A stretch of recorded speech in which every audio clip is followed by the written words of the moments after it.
హర్ష సాయిది ఇప్పుడు night trending నడుస్తుంది కదా, రేప్ కేసు పెట్టింది కదా, చెప్పండి మీ అభిప్రాయం.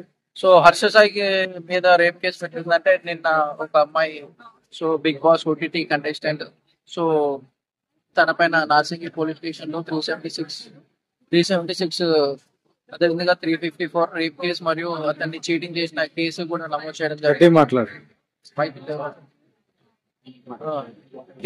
చేయడం జరిగింది. సో పోలీసులు హర్ష సాయి కోసం గాలింపు చర్యలు అయితే చేపట్టారు.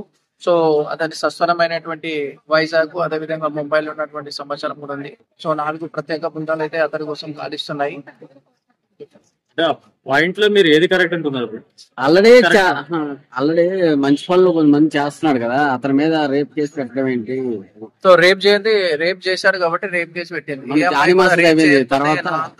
తనంతర తానే అమ్మాయి అయితే ముందుకు వచ్చి చెప్పదు కదా. సో తనకు జరిగిన అన్యాయాన్ని సో ఆమె కంప్లైంట్ ద్వారా పోలీసులకు చెప్పడం జరిగింది. అంటే ఇది రేప్ కేసెస్ ఇలాంటివి అనేది ప్రజెంట్ ట్రెండింగ్ బాగా నడుస్తున్న ట్రెండింగ్. అదేమన్నా యూజ్ చేసుకుంటూ పాపులర్ అవడానికి ఇలా చేసే అవకాశాలు ఏమి? ఆల్రెడీ ఆమె దగ్గర సాక్ష్యాధారాలు ఉన్నాయని కూడా చెప్తుంది. సో గతంలో తనకి మత్తు మందు ఇచ్చి తన న్యూడ్ ఫొటోస్ రికార్డ్ చేసి తనను పలుసార్లు అత్యాచారం కూడా చేశారని ఆ ఆధారాలన్నీ కూడా పోలీసులకు సమర్పించిందని కూడా ఆమె చెప్పడం జరిగింది. నా దగ్గర అన్ని సాక్ష్యాధారాలు కూడా ఉన్నాయని చెప్పడం జరిగింది.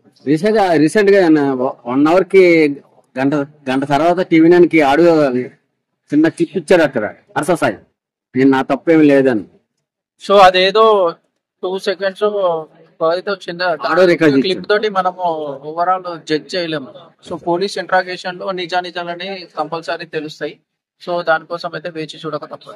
ఇప్పుడు ఇట్లా జరిగినప్పుడు హర్ష సాయికి ఒక రేంజ్ ఫేమ్ ఉంది, పాజిటివ్ హెల్పింగ్ నేచర్ సంబంధించి పాజిటివ్ ఫ్యాన్ ఫాలోయింగ్ అనేది. సో ఇదంతా కొలాప్స్ అయిపోయే పాసిబిలిటీ ఉంటుంది. సో కొలాప్స్ చిన్న విషయంతో పెద్దగా చేశారు చాలా వరకు, బట్ చిన్న తప్పు చేయడం వల్ల ఏమైనా కొలాప్స్ అయ్యే అవకాశం ఉంటుంది పెద్ద మొత్తం. సో హర్ష సాయి ఆల్రెడీ తన పైన ఎలిగేషన్స్ వస్తూనే ఉన్నాయి. బెట్టింగ్ యాప్స్ ప్రమోట్ చేస్తున్నారు. సో చాలా మంది యూత్ కూడా బెట్టింగ్ యాప్స్ లో మనీ ఇన్వెస్ట్ చేసి చాలా లాస్ అయిపోతున్నారు, సూసైడ్ చేసుకుంటున్నారు, యువత అంతా తప్పుదారి పడుతున్నారు అని చాలా సో ఎలిగేషన్స్ అయితే వస్తున్నాయి. బెట్టింగ్ యాప్స్ 90 లక్షలు తీసుకుంటున్నారు, 60 lakhs జిఎస్టీ కడుతున్నారు, అదేవిధంగా 40 లక్షలు తన అకౌంట్ వేసుకుంటున్నారు.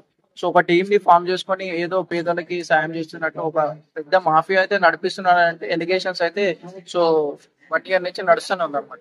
ఓకే, సో ఫైనల్ గా అంటే ఏంటి ఈ పరిస్థితి బట్టి ఏమి చెప్పాలనుకుంటున్నారు మీరు? సో ఈ పరిస్థితి బట్టి ఏం చెప్పాలి అంటే వీడియోలు చూసి మనము అతని క్యారెక్టర్ మనం అసెసియేషన్ అయితే చేయలేము. సో పోలీస్ ఇంట్రాగేషన్ అయితే ఖచ్చితంగా ఏవేవి అతను చేశాడా చేయలేదా, సో ఆధారాలు ఏంటి, సో అవన్నీ ఇంకొక 2-3 days వెయిట్ చేస్తే మనకైతే ఖచ్చితంగా ఫోన్ కూడా స్విచ్ ఆఫ్ చేశాడు. అదే ఒకవేళ తప్పు చేయనప్పుడు నువ్వు ఫోన్ స్విచ్ ఆఫ్ సేమ్ కేసే.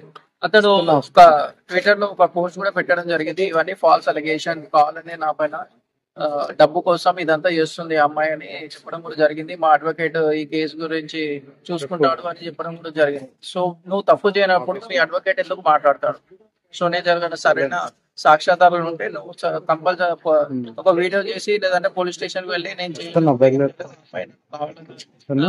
బలవంతంగా ఇస్తుంది లేదంటే నేను మోసం వచ్చి చెప్పొచ్చు కదా. సో ఇలా చెప్పకుండా పారిపోయి ఫోన్ స్విచ్ ఆఫ్ చేయడం అంటే సో ఖచ్చితంగా ఆయన అభిమానులు కానివ్వండి, సో చూసే జనాలకు ఖచ్చితంగా అనుమానం అంటే వస్తుంది. సో ఓవరాల్ గా లాస్ట్ టైం చూసుకుంటే రాజుతారు, నిన్న చూసుకుంటే జానీ మాస్టర్, ఈ రోజు చూసుకుంటే హర్ష సాయి. ఓవరాల్ గా ఈ పాయింట్లు బట్టి అసలు మీకు ఏం అర్థం అవుతుంది? సమాజంలో గానీ, ఫిల్మ్ ఇండస్ట్రీలో గానీ, లేదా సోషల్ మీడియా, డిజిటల్ మీడియాలో ఏం జరుగుతుంది? ఏది నమ్మాలి, ఏది నమ్మకూడదు, మీ ఒపీనియన్? సో ఏది నమ్మాలి, ఏది నమ్మకూడదు అంటే సో మీడియాలో వచ్చిన ప్రతి ఒక్కటి నమ్మగలమా అంటే నమ్మలేము. సో పోలీస్ ఇంట్రాగేషన్ లో వాళ్ళ ఎంక్వైరీలో అయితే నిజాలు తెలిసిన తర్వాత అప్పుడైతే మనం అందరం కూడా ఒక దానికి రావాల్సి ఉంటుంది. సో వేచి చూడాలి సో ఇంకా ఏం జరుగుతుంది. సో జానీ మాస్టర్ విషయంలో ఏమంటారు? సో జానీ మాస్టర్ విషయంలో ఆల్రెడీ తప్పునైతే ఒప్పుకున్నాడు. సో ఒప్పుకున్నాడు కాబట్టి నేనే చేశాను కాబట్టి సో దాంట్లో మనం ఏం మాట్లాడలేదు. సో అది ఇప్పుడు జానీ మాస్టర్ విషయంలో తప్పు ఒప్పుకున్నాడు, బట్ బయట ఏం జరుగుతుందంటే మీకు ఎప్పుడో 16 సంవత్సరాలు జరిగినప్పుడు ఇన్సిడెంట్ అప్పుడు దాకా మేల్కోకుండా అప్పటి వరకు కూల్ గా ఉండి నీ పనులు జరిపించుకుని ఇప్పుడు రైజ్ అవ్వాల్సిన అవసరం ఏంటి? సో ఇప్పుడు రేజ్ అవడానికి కారణం ఏంటంటే అప్పుడు ఆ అమ్మాయి డాన్సర్ గా కొరియోగ్రాఫర్ గా అవకాశాలు రావాలంటే జానీ మాస్టర్ తోనే అది అవుతుందని ఒక నమ్మకం, ఆమె జీవితంలో పైకి ఎదగాలి, కొరియోగ్రాఫర్ గా సెటిల్ అవ్వాలని ఒక ఆశతోటి ఉంది.